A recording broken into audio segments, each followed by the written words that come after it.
apa yang diputuskan oleh penyidik. Apakah penyidik menetapkan tersangka? Apakah penyidik menahan?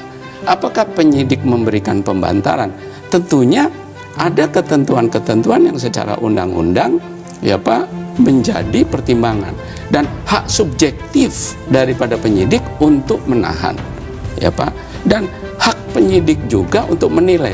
Tapi dalam penilaian kami sebagai advokat daripada Gus Yakut, pantas Gus Yakut untuk diberikan tahanan rumah. Kenapa? Kenapa Pak? Kenapa? Karena Gus Yakut melaksanakan ini adalah kebijakan.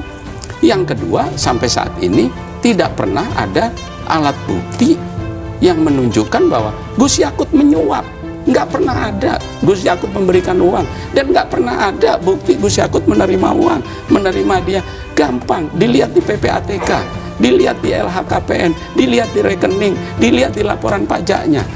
Nah, oleh karena itu kemungkinan penyidik juga melihat kemana dengan tidak adanya alat bukti yang menunjukkan adanya mens rea jahat, sementara perbuatannya dalam ruang lingkup kebijakan yang tidak ada kaitan dengan operasional penentuan siapa berangkat, siapa tidak berangkat.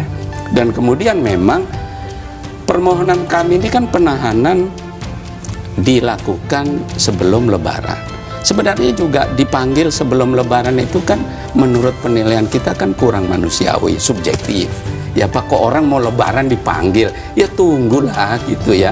Ya, toh Gus Yakut nggak bisa pergi, udah dicekal. Kedua, memang Gus Yakut juga menderita GERD.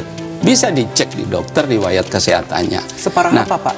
Sehingga bisa dikasih dokter yang mengetahui, dokter yang mengetahui. Nah, oleh karena itu kami pada saat Gus Yakut ditahan menggunakan haknya yang diatur dalam undang-undang mengajukan penangguhan penahanan. Dan kemudian itu disetujui, berarti ada alasan-alasan yang bisa diterima. Dan kemudian ditahan lagi, itu ada alasan subjektif lagi. Jadi sebenarnya semua proses ini adalah sesuai proses hukum.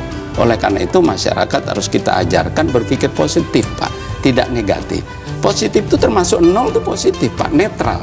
Jadi kita biarkan undang-undang ini bekerja, biarkan penegak hukum ini bekerja seperti Pak tadi sampaikan, kita kawal prosesnya ya Pak, kita kawal prosesnya. Oke.